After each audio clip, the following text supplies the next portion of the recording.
వాక్యం ధ్యానిద్దాం. నిర్గమాకాండం మొదటి అధ్యాయం.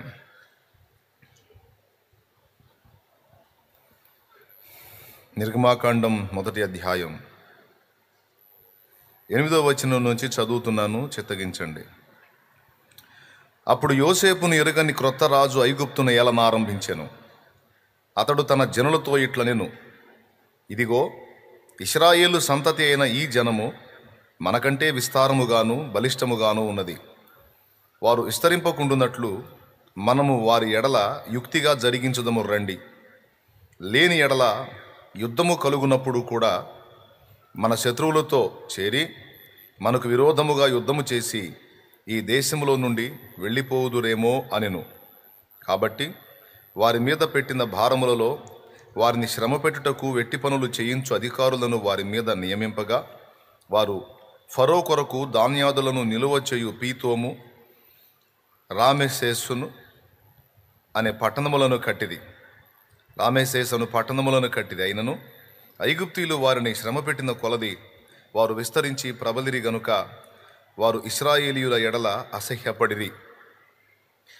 ఇశ్రాయేలీయుల చేత ఐగుప్తీయులు కఠినముగా సేవ చేయించుకునిరి. వారు ఇశ్రాయేలీయుల చేత చేయించుకునిన ప్రతి పనియు కఠినముగా ఉండెను.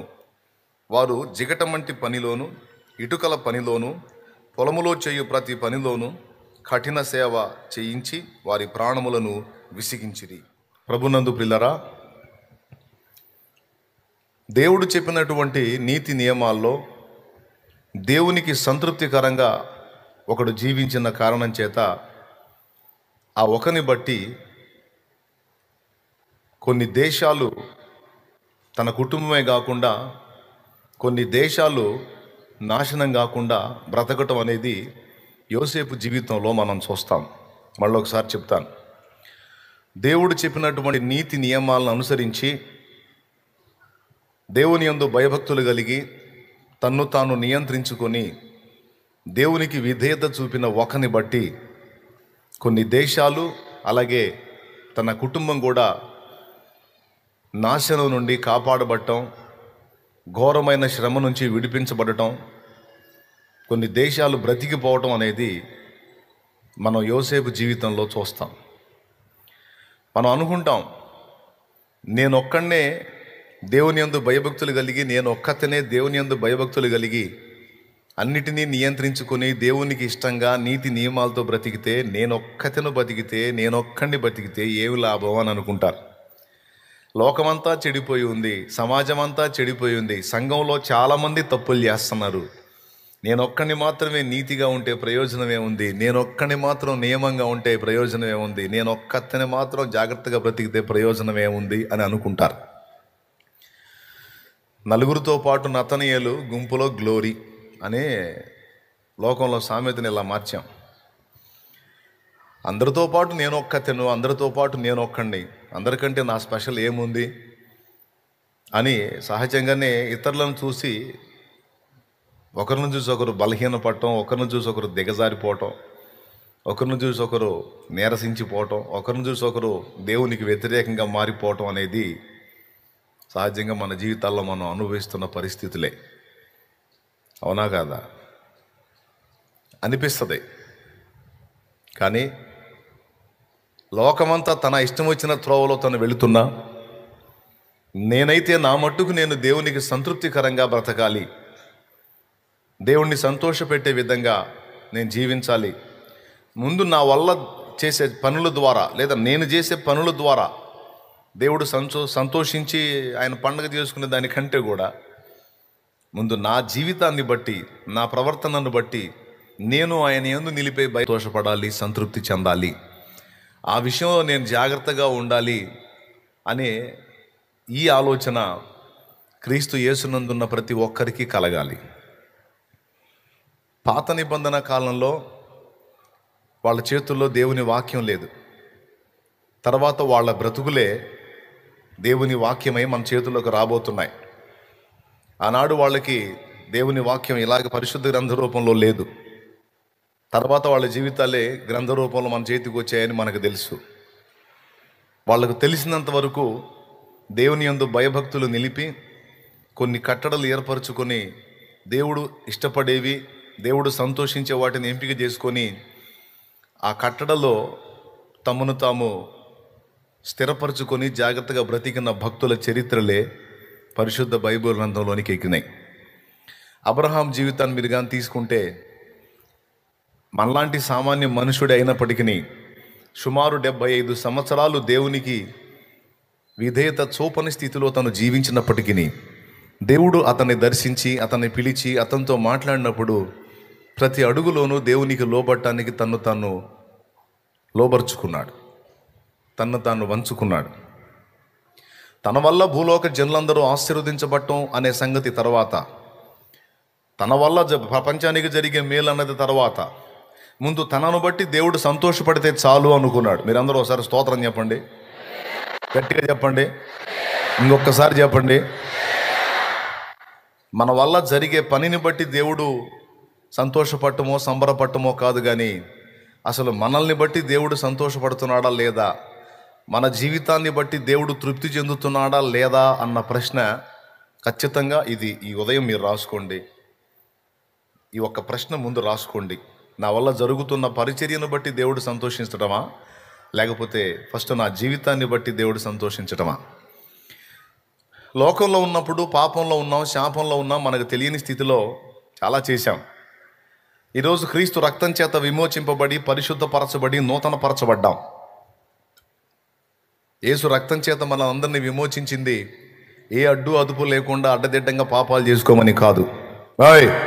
వింటున్నావు జాగ్రత్తగా నేను, ఏ అడ్డు అదుపు లేకుండా బాగా ఫ్రీగా ప్రశాంతంగా పాపం చేసుకోమని కాదు.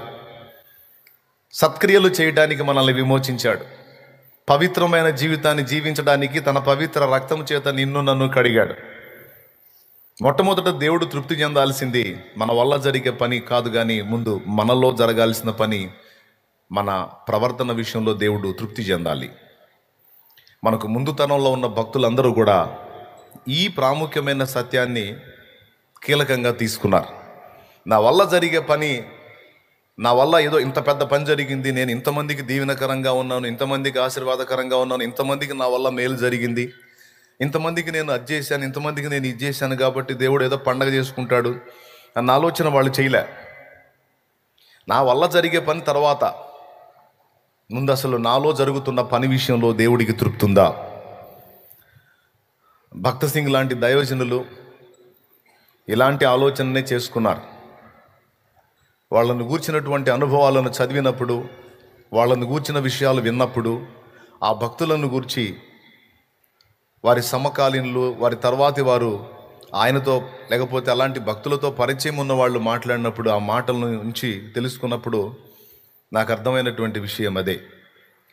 తమ వలన జరిగేటువంటి పనికి వారు తరువాతి స్థానం ఇచ్చారు, మొదటి స్థానం తమలో జరుగుతున్న పనికి వారు మొదటి స్థానం ఇచ్చారు. నా వల్ల ఇంత పని జరిగిందని దేవుడు తృప్తి చెందటం కాదు, అసలు నా ప్రవర్తనను బట్టి, నా సత్క్రియలను బట్టి, ఆయన రక్తం చేత కడగబడ్డ నేను నా నీతి నియమాల్లో మరి దేవుని అడుగుజాడలో నడుస్తున్న దాన్ని బట్టి ముందు దేవుడు తృప్తి చెందాడా లేదా అన్న దాన్ని కీలకంగా తీసుకున్నారు. 100 ప్రసంగాలు ఎలా, ఈ ఒక్క మాట సరిగ్గా నీకు ఎక్కిందంటే ఇక నీ ద్వారా జరిగేటువంటి కార్యం తర్వాత నువ్వే చూస్తావు. అది సేవకులైనా, నేనైనా, మీరైనా ఎవరైనా, ఈ లైవ్లో ఎవరైనా ఉంటే వాళ్ళైనా, మన వలన జరిగే పని మాత్రమే మనం లక్ష్య పెడతాం. మనలో జరగాల్సినటువంటి పని విషయంలో మనం నిర్లక్ష్యంగా ఉంటాం. యోసేపు ఇంతమందికి దీవెనకరంగా మారతాడు అని తను అనుకోలా. ఇప్పుడు లక్షలాది మంది ప్రజలకి అన్నదాత అవుతాడు, కరువు కాలంలో వాళ్ళు చావకుండా కొన్ని దేశాలను ఆయన బ్రతికిస్తాడన్న సంగతి యోసేపుకు తెలియదు. యోసేపుకు దర్శనం ఉంది చిన్నప్పుడే, కానీ ఆ దర్శనంలో ఏముందంటే తన సహోదరులు తన కాళ్ళ దగ్గర సాష్టాంగపడ్డ దర్శనం అది. అంతేగాని కొన్ని దేశాలకు ఆయన అన్నదాత అవుతాడు, కొన్ని దేశాల్లో ఉన్న ప్రజల్ని 7 సంవత్సరాల కరువులో చావకుండా కాపాడతాడన్న దర్శనం ఆయనకుందా? ఆ దర్శనం లేదు ఆయనకి. వాళ్ళ సహోదరులు వచ్చి ఆయన పాదాల దగ్గర సాష్టాంగపడ్డ దర్శనం ఉంది, అది 2 సార్లు వచ్చింది. ఒకసారి సూర్యచంద్రులు ఆకాశ నక్షత్రాలను మీకు చూపించాడు, ఒకసారి ఏమో వాళ్ళు పనలు కడతారు కదా పొలంలో, చొప్ప పనలు ఉంటాయి. ఆ పనలు ఆయన ముందు 11 పనలు సాష్టాంగ పడ్డట్టు, ఒక పనేమో నిలిచినట్టు దర్శనం వచ్చింది. వాళ్ళ అన్నవాళ్ళకి చెప్తాడు, 11 పనలు నా ముందు సాష్టాంగ పడ్డాయి, ఒక పన లేచి నిలబడ్డదన్నా అంటాడు. అంటే క్లారిటీ చెప్పు తమ్ముడు అంటే, ఒక పన నిలిచిందన్నా 11 పనలు సాష్టాంగ పడ్డాయి. వివరం చెప్పురా. నిలబడ్డ పన నేను, సాష్టాంగ పడ్డ పనులు మీరు అంటాడు. బహుశా నాకు తెలిసి తల ఒక తన్నుంటారు ఆయన్ని. దేవునికి స్తోత్రం. అంటే మేము నీ కాలు మొక్కాలా? అరే మొక్కాలని నేను కోరుకోవట్లేదు అన్నయ్య, ఆయన అటు చూపించాడు, నాకేం తెలుసు. మరి ఈ 2 దర్శనాలు ఉన్నాయి. తర్వాత కూడా అదే దర్శనం సూర్యచంద్ర నక్షత్రాదుల మీద వచ్చింది. బెదరు వింటున్నావా? ఒకసారి పక్కన వాళ్ళని చూడండి, చేతులు కలపండి. అంటే తెల్లవారుజాము కదా, అందుకని నా భయం నాదిలే. క్లైమేట్ కొంచెం కూల్గా ఉన్నట్టుంది, అందుకని మళ్ళీ ఏడ నిద్రపోతారని భయం. ఓకేగా? పలకరించారు పక్కన వాళ్ళని, చేతులు కలిపారా?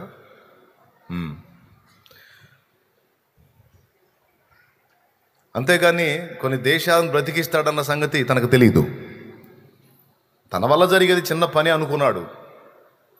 సరే, అంత మాత్రమైనా చాలు, అసలు ఏం జరగకపోయినా పర్వాలా.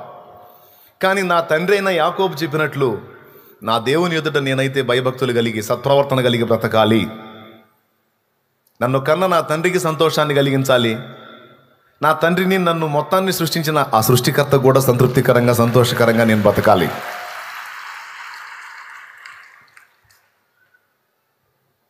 ఎలాంటి కఠిన పరిస్థితులు ఎదురొచ్చినా, ఎలాంటి ప్రతికూలతలు ఎదురొచ్చినా, ఎలాంటి శ్రమలు ఎదురొచ్చినా, ఎలాంటి ఆకర్షణలు ఎదురొచ్చినా నేను బెండ్ అవ్వకూడదు అని ఒక కట్టడలో తన్ను తాను ఇముడ్చుకున్నాడు. అబ్రహాం లైఫ్ కూడా అంతే. 75 ఏళ్ళు తను తెలియని స్థితిలో లోకానుసారిగా ఒకవేళ బ్రతికుండొచ్చు, కానీ దేవుడు తనను దర్శించి మాట్లాడిన తర్వాత ప్రతి అడుగు కూడా దేవుని ఆలోచనల చొప్పున వేయడానికి ఎక్కడ కూడా దిగజారకుండా జాగ్రత్త పడ్డాడు. ఎక్కడన్నా ఒకవేళ అడుగులు జారితే వెంటనే దేవుని వైపు మళ్ళుకొని క్షమాపణ కోరుకొని మళ్ళీ దేవునితో నడవటం మొదలుపెట్టాడు. ఎట్లా అంటే వాళ్ళ లైఫ్ని చదువుతూ ఉంటే అర్థమవుతుంటుంది మనకి. కకృతి పడ్డట్టు ఉండరు, ప్రలోభించినట్టు ఉండరు, తుచ్చమైన వాటి కోసం పరిగెత్తినట్టు ఉండరు. ఓ ప్రత్యేకమైన జీవితం, ఓ ప్రత్యేకమైన ప్రపంచం ఆ భక్తులది. అందులో తాను దేవుడు మాత్రమే ఉంటారు. శారా దాసి హాగర్ ఉంది. తన చుట్టూ ఎన్నో అవకాశాలు ఉన్నాయి, కానీ శారాన్ తప్ప అన్య స్త్రీ వైపు తన ఆలోచన చేయలేదు. చివరికి శారా పోడుబెట్టి, దేవుడు నీకు సంతానాన్ని ఇస్తానన్నాడు కానీ నా వలననే ఇస్తానని చెప్పాడా? మరో స్త్రీ ద్వారా నువ్వు సంతానాన్ని కంటే అది నీదే అవుతుంది కానీ ఆమెది కాదు కదా. కాబట్టి నా ద్వారానే సంతానాన్ని కనాలని రూల్ ఏముంది? ఈ హాగర్ని చేసుకో, ఈమె ద్వారా ఒక బిడ్డను కను, ఆమె నా దాసి కాబట్టి ఆమె మీద నాకు పెత్తనం ఉంది, ఆమె పుట్టే బిడ్డ మీద కూడా నాకు పెత్తనం ఉంటుంది. ఇదిగో ఈ దాసిని తీసుకొని ఈమెతో నాకు కుమారుణ్ణి కని అని లాజిక్లు చెప్పి హడావుడి చేస్తే ఆమె మాటను తీసివేయలేక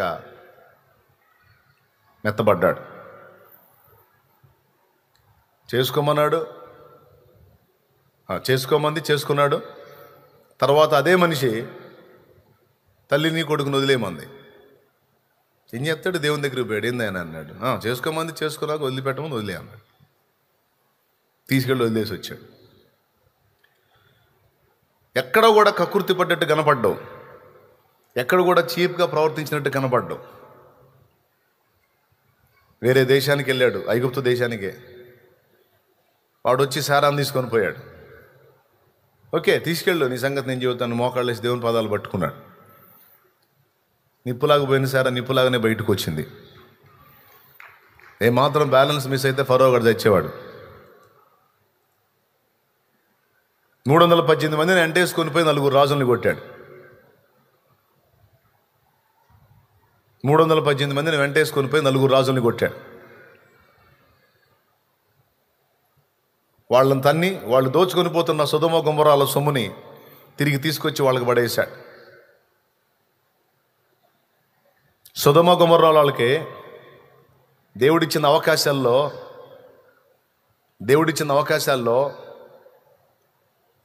2 సాక్ష్యాలు ఆ దరిద్రులు అర్థం చేసుకోవాలి. 2 సాక్ష్యాలు. ఒకటి, వీళ్ళు 5గురున్న వీళ్ళని వచ్చి 4 దన్ని మొత్తం లాక్కొని పోయారు. అరే, మనం పద్ధతిగా లేకపోబట్టి కదా వాళ్ళు మన మీద జయం పొందింది. మనం దేవుని యందు భయభక్తులు కలిగి ఉంటే ఈ శ్రమ మనకు రాదు కదా అనుకుని ఆ దరిద్రులు వాస్తవంగా దేవుని వైపు తిరగాలి, వాళ్ళు తిరగల. ఒకటి. రెండవది, 5గురు రాజులు మనం ఆ 4 రాజులను తెరవలేకపోయాం. వాళ్ళకంటే అన్నీ ఎక్కువే మనకి, కానీ వాళ్ళే మనల్ని దన్నిపోయారు. ఇతను ఒక్కడు, ఎవరు? అబ్రహాం ఒక్కడు. అతని సైన్యం ఇంట పుట్టి అలవరచబడింది 318 మంది. 5గురు రాజులు మనం తన్నలేక తన్నులు తిని సొమ్మంతా అప్పచెప్పుకొని బానిసలుగా లాక్కొని పోబడ్డ పరిస్థితి. ఆ 4 రాజుల చేతుల్లో ఘోరంగా ఓడిపోయి మొత్తం పోగొట్టుకున్నాం.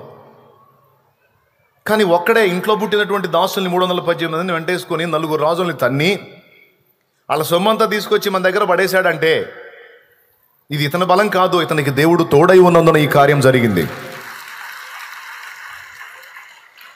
అనే పాయింట్ను వాళ్ళు ఆలోచించి సిగ్గు తెచ్చుకోవాలి.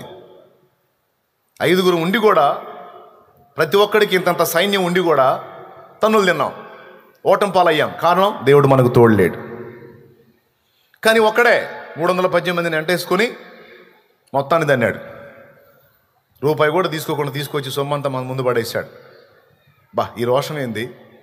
ఈ నీతి ఏంది? ఈ నియమం ఏంది? అసలు ఈ కార్యం ఏంది? ఒకటే తేడా, మనమేమో భక్తిహీనులం అయిపోయాం, అతడేమో దేవుని యందు భయభక్తులు కలిగి ఉన్నాడు. అరే, మనం కూడా మార్చుకుందాం అని అనుకోవాలా దరిద్రులు, కానీ అనుకోవాలా. వాళ్ళు ఏమన్నారు తెలుసా? ఇంత జయించి తీసుకొచ్చి వాళ్ళ సొమ్ము వాళ్ళకి ఇస్తే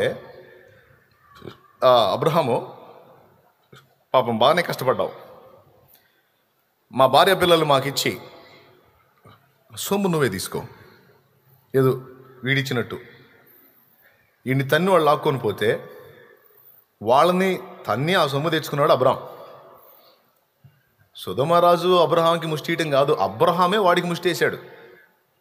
ఎవరిని బట్టి? లోతును బట్టి. ఓకే, అని వీడంటాడు తీసుకొని పో, మాకు సస్యశ్యామలమైన దేశం మాది, ఈ సొమ్మంతా నువ్వే తీసుకొని పో. ఏమన్నాడు తెలుసా? మళ్ళీ నచ్చింది నాకు ఆ మాట. అబ్రహామును నేనే ధనవంతుని చేసి నీవు చెప్పకుండాట్లు నూలు పోగైనను ఒక చెప్పు వారైనను నేను ముట్టన పో అన్నాడు. నాకెందుకురా? నాకెందుకు?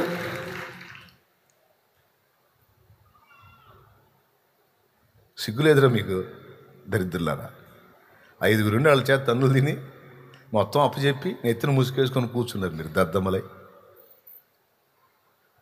318 మందిని వెంటేసుకొని మొత్తానికి తన్ని తరిమి సొమ్మంతా తీసుకొచ్చి ఇస్తే దేవుడి కార్యాన్ని గుర్తుపట్టకుండా సొమ్ము నాకు ఇస్తారా ముష్టి? నేను ఇచ్చారా మీకు ముష్టి? అది నా దేవుణ్ణి బట్టి. ఎప్పుడు అబ్రహాము చేయి పైనే, కింద లేదు, పైనే. ఎక్కడన్నా చూడు, హేతు కుమారుల దగ్గర శారాని సమాధి చేయడానికి ప్లేస్ అడిగినప్పుడు కూడా వెల చెల్లించకుండా నేను తీసుకోను అంటాడు. ఎక్కడన్నా చూడు, కకృతి బుద్ధి కానీ, మెత్త బుద్ధి కానీ, ప్రలోభించే బుద్ధి కానీ, చీఫ్ మెంటాలిటీ కానీ ఎక్కడ కనపడదు. పాత నిబంధనలో పరిపూర్ణులండి. అర్థమైందా? ఒక్కటే దృష్టిలో పెట్టుకున్నారు, నా వల్ల జరిగే పనులేమో తర్వాత సంగతి, కానీ ముందు నేను దేవుని ముందు పర్ఫెక్ట్గా ఉండాలి, దాన్ని నేను సాధన చేయాలి, నా దేవుని కట్టడలు దాటి నేను పోకూడదు. నన్ను ప్రేమించి నాకు తోడై ఉండి బలహీనురాలని నన్ను విసర్జించకుండా నాకు బలమయ్యాడు, నాకు వెలుగయ్యాడు, నాకు దీపమయ్యాడు, నాకు ఆధారమయ్యాడు, ఆశ్రయమయ్యాడు, తన రెక్క కింద నన్ను దాచాడు. అందరూ నన్ను వదిలినా నన్ను చేతబట్టి నన్ను హత్తుకొని తన గుండెల్లో దాచుకున్నాడు నా ప్రభు. నేను ఆయనకి ఇష్టంగా ఉండాలి, నేను ఆయనకి సంతృప్తికరంగా ఉండాలి, ఆయన సంతోషించేటట్టు నేను బ్రతకాలి.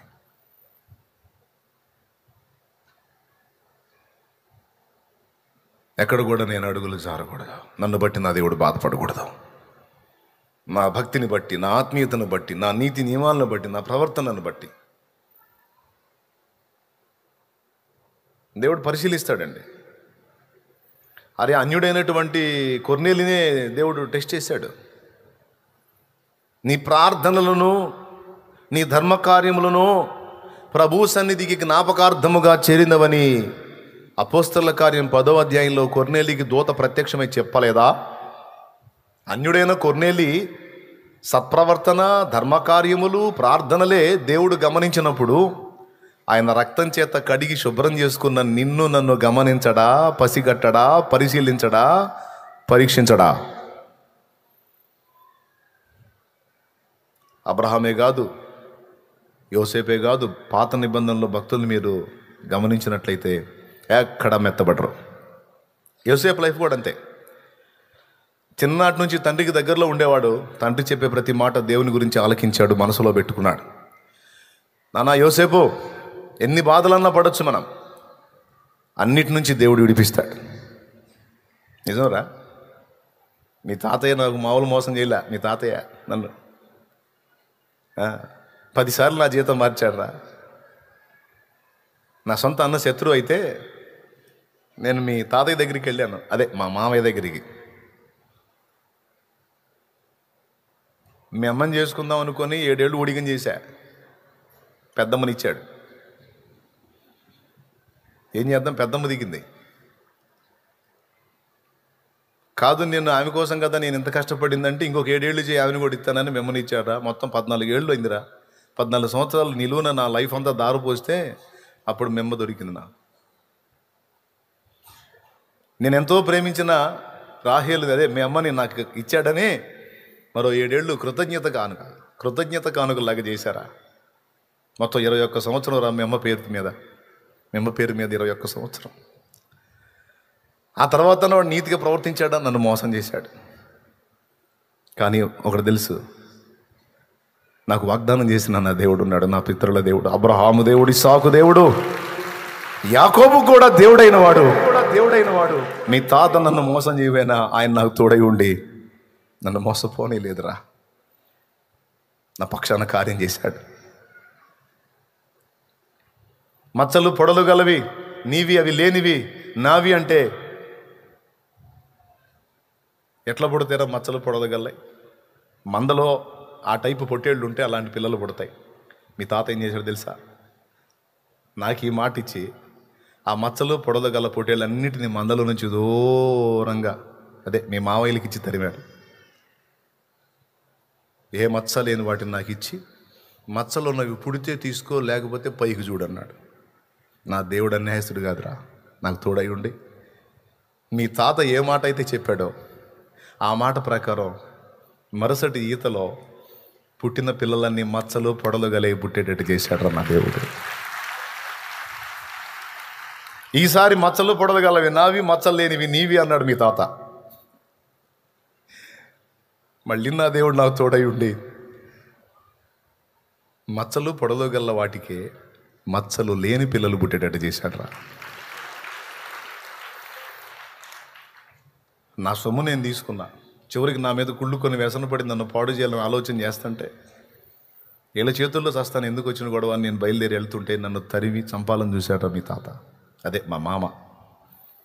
అయితే త్రోవలో నా దేవుడు వానికి ప్రత్యక్షమై యాకోబుతో మంచియే కానీ చెడ్డయే కానీ నీవు మాట్లాడకూడదని వార్నింగ్ ఇచ్చి పంపించాడు. ముట్టనీయలేదురా నన్ను.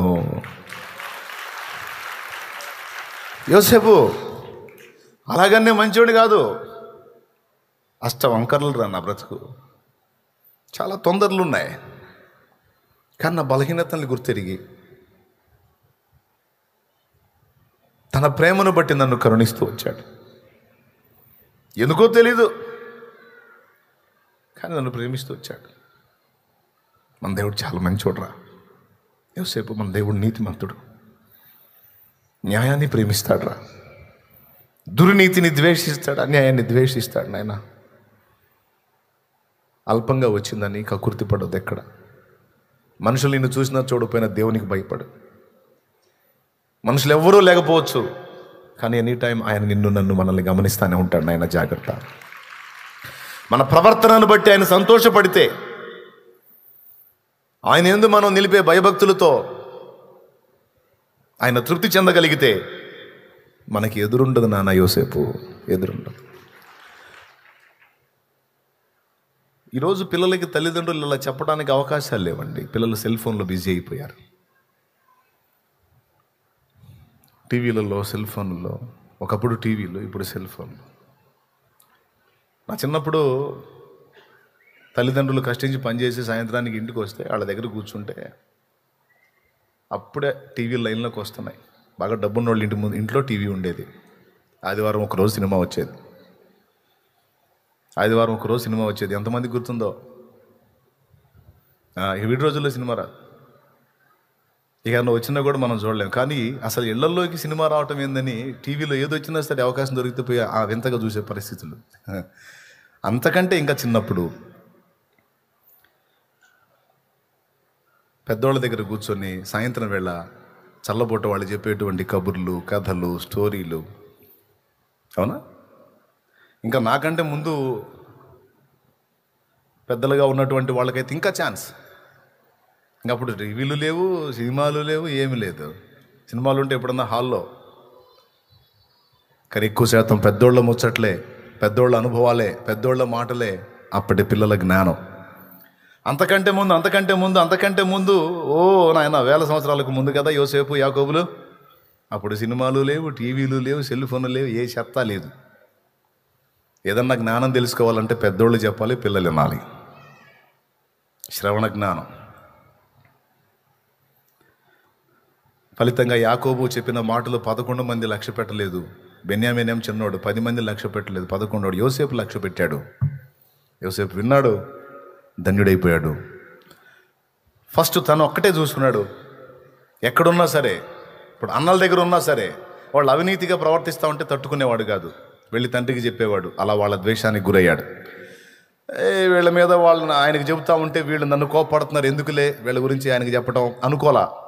వాళ్ళు ఏమన్నా అనుకొని, నేనైతే వాళ్ళ మంచి కోరుతున్నా, వాళ్ళ క్షేమం కోరుతున్నా, అది తగదు అని చెప్తున్నా, వాళ్ళు నన్ను ద్వేషిస్తున్నారు, పర్వాలేదు. కానీ వాళ్ళు తేడా పడుతుంటే మాత్రం నేను చూస్తా ఊరుకోలేను. ఎందుకంటే నేను వాళ్ళని ప్రేమిస్తున్నా. వాళ్ళు నా సహోదరులు. వాళ్ళు చెడిపోతుంటే నేను చూస్తా ఉండలేను. నేను వాళ్ళని ప్రేమిస్తున్నా. ఒకటి. రెండవది, తండ్రి నుంచి ఎడబాసినా కూడా పోతీఫెర కొనుక్కొని పోతే నమ్మకంగా పనిచేశాడు. అప్పటిదాకా ఆ పని ఎరగడు. అయినా సరే తనను డబ్బులిచ్చి కొన్న యజమానుడికి తృప్తికరంగా నమ్మకంగా పనిచేసి మంచి సాక్ష్యం తెచ్చుకుంటే పోతీఫెర ఏమన్నాడు తెలుసా? రే బాబు, నీ ప్రవర్తన, నీ నీతి నియమాలు, నువ్వు అడుగుపెట్టినప్పుడు నా ఇంట పరిస్థితులు, ఆ తర్వాత మారిన పరిస్థితులు, నాకు ఒకటి అర్థమైంది నాన్న, నీకు దేవుడు తోడై ఉన్నాడు. నీకు దేవుడు తోడై